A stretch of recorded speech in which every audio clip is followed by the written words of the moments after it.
Everyone, welcome back to my YouTube channel Nursopedia. आज की इस वीडियो के अंदर हम कुछ एमसीक्यू क्वेश्चंस को करने वाले हैं जो कि होंगे प्रीवियस ईयर से हमारे जो भी नर्सिंग ऑफिसर्स के एंट्रेंस एग्जाम्स में आए हुए हैं, उनके रिक्रूटमेंट एग्जाम्स में आए हुए हैं या फिर पोस्ट बेसिक बीएससी नर्सिंग के एडमिशन में आए हुए क्वेश्चंस को हम इसमें डिस्कस करेंगे। तो चलिए शुरू करते हैं बिना टाइम वेस्ट किए हुए। तो हमारा पहला क्वेश्चन है, what is the other name for vital signs? तो हमारा वाइटल साइंस के लिए कौन सा दूसरा नाम यूज किया जाता है?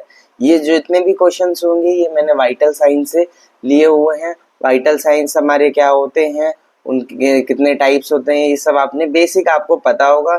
अगर नहीं पता तो मैं एक ओवरव्यू बता देता हूँ। वाइटल साइंस हमारे क्या होते हैं कि ये हमारे जो नॉर्मल फंक्शनिंग होती है बॉडी के ऑर्गन्स की, इंटरनल ऑर्गन्स की, जैसे कि हमारे एसेंशियल ऑर्गन्स हो गए, जैसे कि हमारा हार्ट हो गया, ब्रेन हो गया, ब्लड वेसल्स हो गई, रेस्पिरेशन हो गया, लंग्स, इन सब के बारे में हमें थोड़ा इंफॉर्मेशन प्रोवाइड करता है कि वो नॉर्मली फंक्शन कर रहे हैं कि नहीं कर रहे हैं।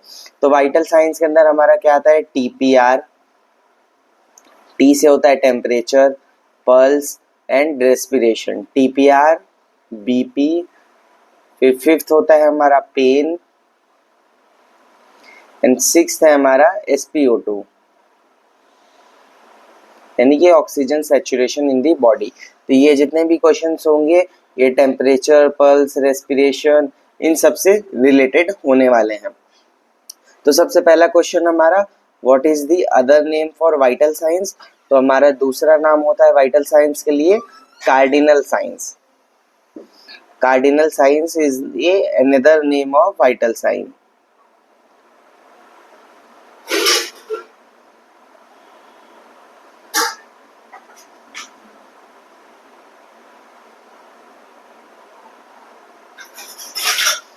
ठीक है, अब हम देखते हैं हमारा next question.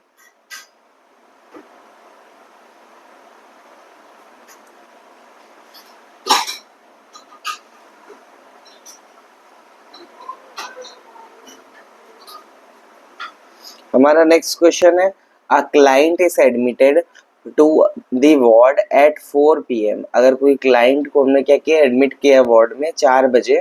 She is posted for haemorrhoidectomy. Haemorrhoidectomy मतलब हेमरॉइड का रिमूवल करने के लिए नेक्स्ट मॉर्निंग में।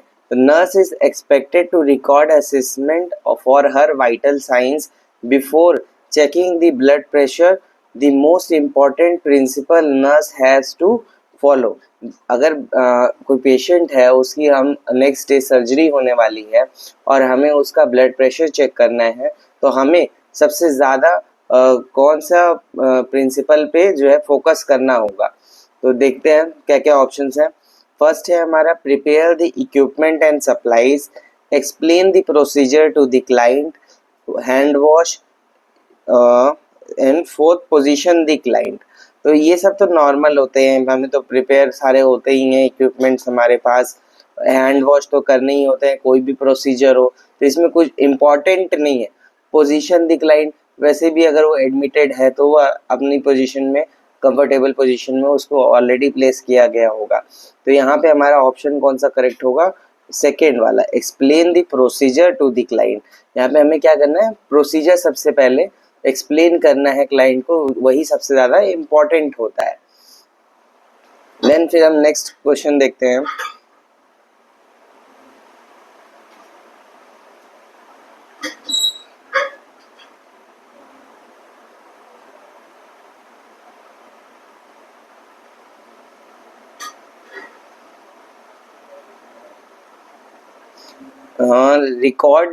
Recording of vital signs of patient by nursing professional is required. हमें वाइटल साइंस पेशेंट के लेने क्यों रिक्वायर्ड होते हैं, नर्सेस को क्यों रिक्वायर्ड होते हैं? तो option number A, to keep patient happy, patient को खुश रखने के लिए। ऑब्वियसली ये गलत ऑप्शन है। To monitor progress and detect any adverse event, हाँ ये ठीक लग रहा है। थर्ड देखते हैं हम, to fill the medical records नहीं, मेडिकल रिकॉर्ड सिर्फ भरने के लिए नहीं हम लेते हैं वाइटल साइंस।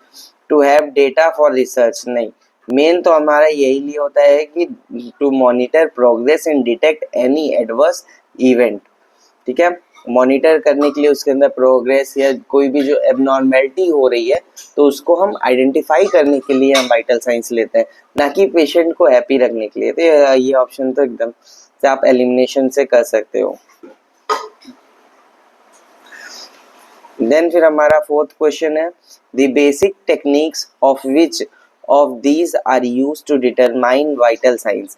हम कौन सी बेसिक टेक्निक का यूज करके वाइटल साइंस को जो है हम डिटरमाइन करते हैं। तो पहला ऑप्शन है हमारा इंस्पेक्शन, पाल्पेशन, एस्कल्टेशन। हाँ, ये होता है, एक परकशन भी होता है, ये चार मेन होते हैं हमारे फिजिकल एग्जामिनेशन के लिए। ऑप्शन हम और पढ़ लेते हैं। Inspection, blood work, x-ray. B, rhythm, rate, open communication, psychology, physiology and nursing skills. तो यहाँ पे मुझे सबसे ज़्यादा बेस्ट ऑप्शन ए लग रहा है, क्योंकि यहाँ पे इंस्पेक्शन, पाल्पेशन, एक्सकल्टेशन है। एक्सरे वगैरह वाइटल साइंस के अंदर नहीं आता, ब्लड वर्क ये सब वाइटल साइंस के अंदर नहीं आता है। रिदम्स को हम नहीं मॉनिटर कर सकते, उसके लिए हमें ईसीजी वगैरह करवाना पड़ेगा, तो वो भी वाइटल साइंस के अंदर नहीं है। वाइटल साइंस मैंने आपको बताया टीपीआर, बीपी, पेन और ऑक्सीजन सैचुरेशन। तो ये इसके लिए हम इंस्पेक्शन, पाल्पेशन, एस्कल्टेशन, परकशन का यूज करते हैं। तो ये इसीलिए option number A is correct. Then fifth question है हमारा, the cardinal signs of body include the following except. मैंने सबसे स्टार्टिंग में ही बता दिया कि कौन कौन से वाइटल साइंस होते हैं, और वाइटल साइंस को ही हम कार्डिनल साइंस भी बोलते हैं। यही वाइटल साइंस है, यही कार्डिनल साइंस भी है, ठीक है। तो मैंने बताया टीपीआर, तो टेम्परेचर है, ब्लड प्रेशर है, ब्लड ग्लूकोज नहीं होता, ब्लड ग्लूकोज के लिए हमें ब्लड एग्जामिनेशन करना पड़ेगा, वो वाइटल साइंस के अंदर नहीं आता। हार्ट बीट को हम मॉनिटर करते हैं, तो ये सब क्या है, हमारे वाइटल साइंस हैं, ब्लड ग्लूकोज लेवल नहीं है, तो ये हमारा ऑप्शन करेक्ट है।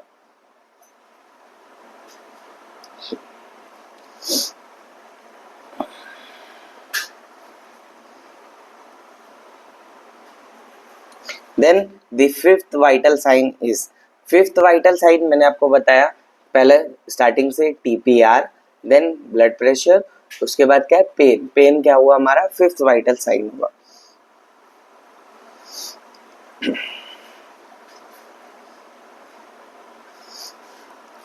A patient admitted to hospital when assessing patient's vital sign, which position should a patient be put ideally if no contraindications are there?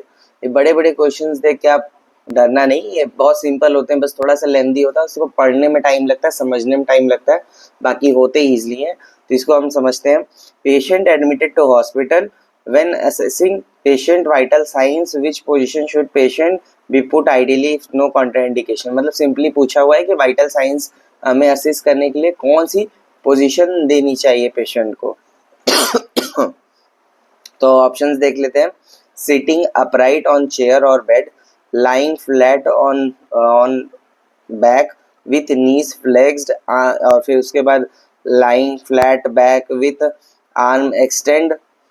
तो ये सब नहीं करवाते हम, एक्सटेंशन फ्लेक्शन नहीं, सिंपली हम पेशेंट को क्या बोलते हैं, आप बैठ जाओ बेड पे या फिर चेयर पे, वहीं पे हम उसका वाइटल्स असेस करते हैं। क्योंकि बीपी के लिए हमें क्या होता है कि पेशेंट को जो उसका हम जहाँ पे कफ प्लेस करते हैं उस पोजीशन को हार्ट के लेवल पे रखना होता है, तो इसलिए सिटिंग पोजीशन सबसे बेस्ट होती है। The identify that which of the following set of vital signs is within the normal range। यहाँ पे हमें नॉर्मल रेंज से क्वेश्चन ये पूछा हुआ है, तो बीपी की क्या नॉर्मल रेंज होती है, और पल्स और रेस्पिरेशन। तो इसका हम लिख लेते हैं। बीपी के लिए हमारा सिस्टोलिक होना चाहिए 100 से 140 के बीच में,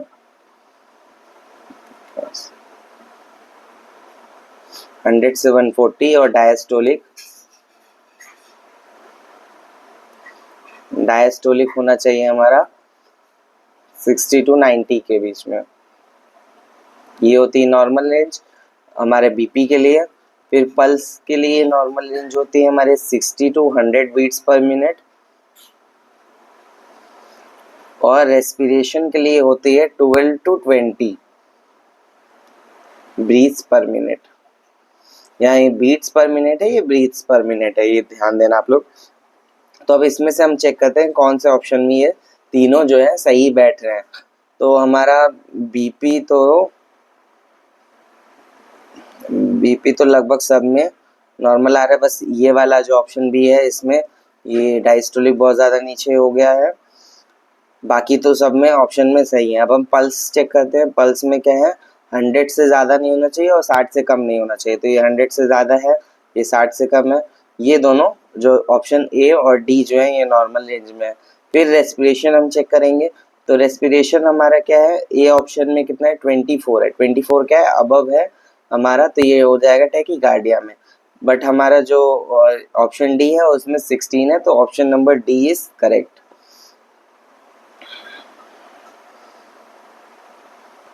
At which level temperature in centigrade and Fahrenheit scale become equal? तो कौन से लेवल पे जो है हमारा टेम्परेचर सेंटीग्रेड्स और फ़ारेनहाइट दोनों में बराबर हो जाता है। तो चलिए देखते हैं। आपने इसका कन्वर्जन फार्मूला तो पढ़ा होगा। तो यहाँ पे होता है ये formula, Fahrenheit is equals to 9/5 into Celsius plus 32। ये फॉर्मूला रहता है कन्वर्जन के लिए। तो यहाँ पे क्या है, दोनों बराबर कब होता है, तो बराबर हो गया, मान लो F इज इक्वल्स टू सी हो गया, इसको हमने ले लिया X। तो यहाँ पे हम पुट कर देते हैं इस फॉर्मूले के अंदर, X is equals to 9/5 X plus 32। अब हम 32 को जो है इस साइड भेज लेते हैं और X को उधर साइड भेज देते हैं, तो इधर हो जाएगा -32 is equals to 9/5 x minus x. तो ये हो जाएगा हमारा, अगर हम इसको माइनस कर दें 4/5 x बचेगा और इधर हो गया 32।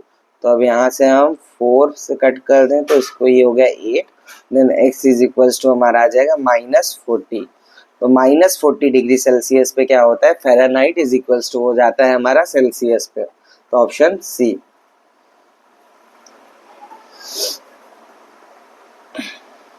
For the range of blood temperature in which body then work efficiently, मतलब किस बॉडी टेम्परेचर पे जो है हमारी बॉडी है इफेक्टिवली काम करती है, नॉर्मली काम करती है, तो वो क्या रेंज रहती है।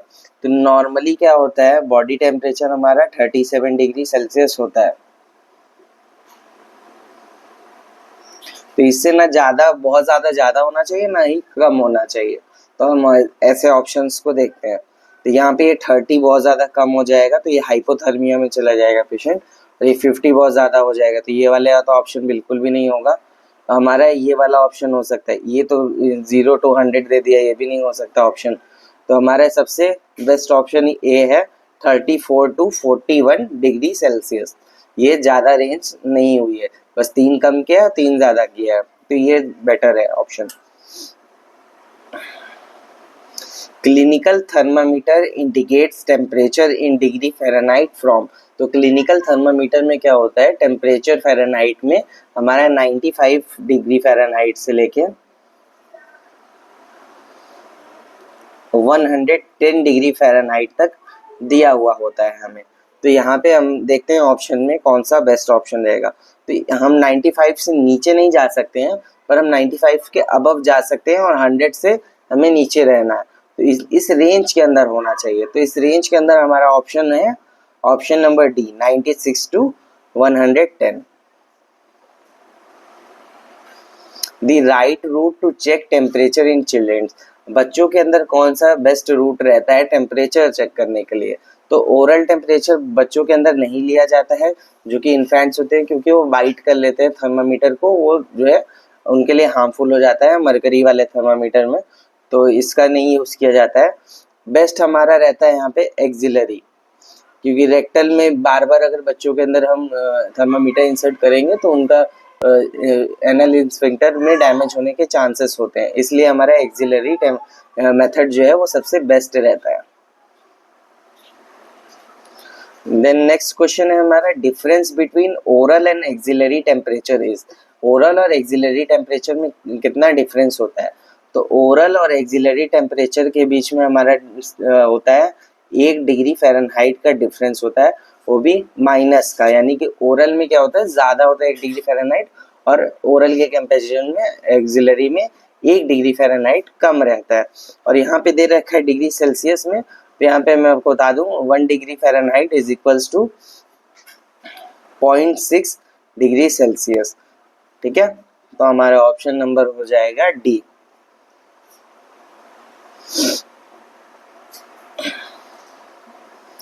Convert 40 degree Celsius to Fahrenheit. हमें 40 डिग्री सेल्सियस को फ़ारेनहाइट में कन्वर्ट करना है। मैंने आपको फॉर्मूला बता रखा है, Fahrenheit is equals to 9/5 into Celsius plus 32। तो यहाँ पे मैं डायरेक्टली यहाँ पे 40 रख दे रहा हूँ सेल्सियस जगह फॉर्मूला में लिखने के, plus 32।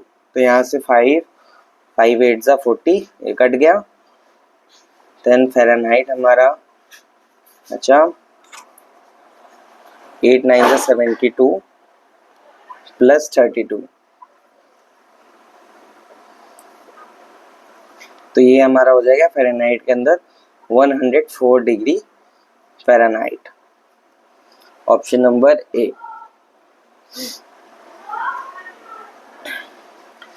Which of the following are the precautions in the care of patient with high fever?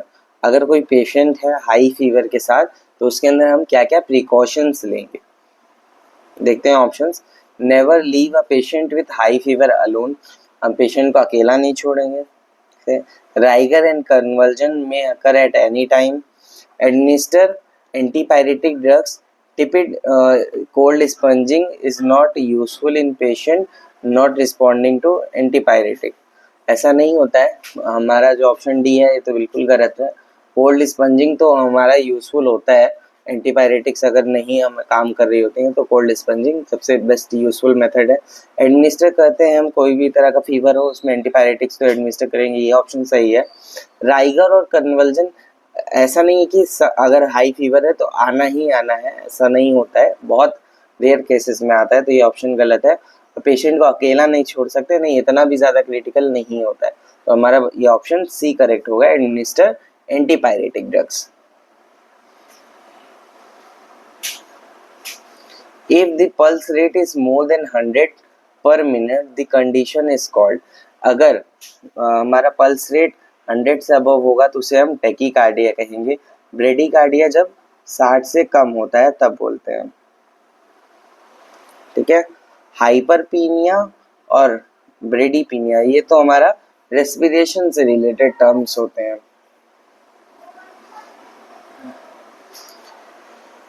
For every rise in 1 degree Fahrenheit temperature, the pulse rate increase by।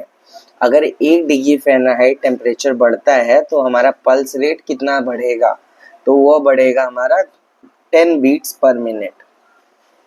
ठीक है, अगर 1 डिग्री फ़ारेनहाइट टेम्परेचर बढ़ता है तो pulse हमारा 10 beats पर minute बढ़ जाएगा। The lack of oxygen in blood stream is called। अगर ब्लड के अंदर ऑक्सीजन कम होता है तो उसे हम कहते हैं, ब्लड का कहीं भी अगर होगा तो वहाँ पे लास्ट में ज़ीमिया लगेगा, ज़ीमिया, तो यहाँ पे हम क्या बोलते हैं, इसको हाइपोजीमिया बोलते हैं। साइनोसिस तो ब्लूइश डिस्कलरेशन को बोलते हैं। हाइपोक्सिया हमारा जब टिश्यूज के अंदर होता है तो हम हाइपोक्सिया बोलते हैं, और ब्लड के अंदर है तो हाइपोजीमिया होगा।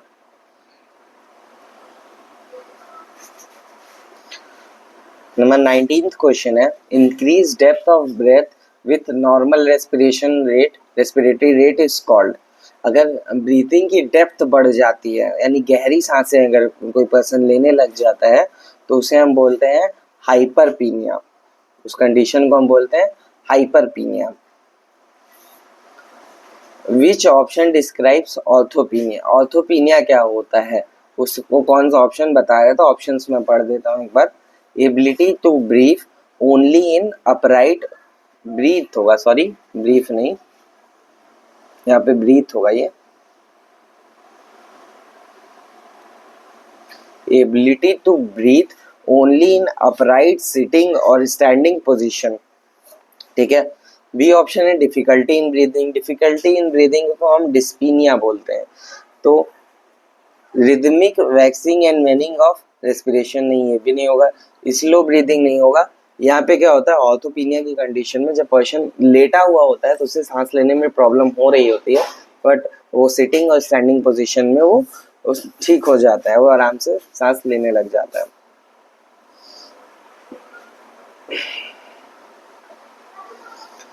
During taking BP at upper arm chest piece of stethoscope will put on which artery?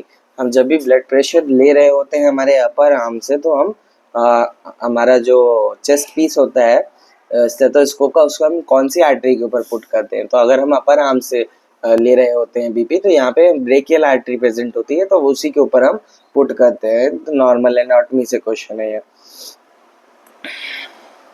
Loose cuff of BP instrument gives, अगर आप बहुत ज़्यादा लूज बांध देते हो कफ को, तो वहाँ पे रीडिंग क्या होती है, ज़्यादा आती है कि कम आती है, गलत आती है कि सही आती है, ये आपको बताना है। अगर आप ज़्यादा ढीला बांध दोगे तो वहाँ पे गलत ही रीडिंग आएगी, या बहुत ज़्यादा टाइट बांध दोगे तो भी गलत रीडिंग आएगी। अगर बहुत ढीला बांधा है तो वहाँ पे रीडिंग हाई आएगी, और अगर बहुत टाइट बांधा है तो वहाँ पे रीडिंग थोड़ी लो आएगी। तो यहाँ पे ऑप्शन हमारा बी करेक्ट है। फीचर्स ऑफ कुस्मॉल्स रेस्पिरेशन, तो कुस्मॉल्स रेस्पिरेशन में क्या होता है, इसमें abnormal deep regular with increase respiration breathing होती है। एबनॉर्मल ब्रीदिंग होती है, डीप ब्रीदिंग होती है, और इंक्रीज रेस्पिरेटरी रेट होता है। The thumb is not used for taking pulse because, हम थंब का यूज क्यों नहीं करते हैं पल्स लेते टाइम, हम हमेशा 2 फिंगर या 3 फिंगर्स का यूज करते हैं। सेकेंड थर्ड फोर्थ या सेकेंड थर्ड फोर्थ का हम यूज करते हैं हम पल्स लेने के लिए। हम थंब का यूज इसलिए नहीं करते हैं क्योंकि हमारी थंब के अंदर एक आर्टरी प्रेजेंट होती है, जिसकी वजह से हो सकता है फॉल्स रीडिंग आए, आपको अपनी ही आर्टरी की फील, मतलब आपको लगे कि ये पेशेंट का है, तो उसकी वजह से फॉल्स रीडिंग आने के चांसेस होते हैं, इसलिए हम थंब से पल्स नहीं लेते हैं। तो ऑप्शन क्या है, D, there is an artery in thumb. हमारा 25th and the last question है, fever is defined as the temperature greater than, हमारा कितने डिग्री सेल्सियस से ज़्यादा टेम्परेचर बढ़ जाता है तो हम फीवर बोलते हैं। तो होता है हमारा 38 डिग्री सेल्सियस से ज़्यादा अगर टेम्परेचर हो जाता है तो उसे हम फीवर की कंडीशन बोलते हैं। 37 तो नॉर्मल होता है, उससे ज़्यादा बढ़ जाता है तो हम उसे फीवर डिफाइन करते हैं। Thank you for watching this video. If you like this video then press the thumbs up button and subscribe to my YouTube channel for the next uploads.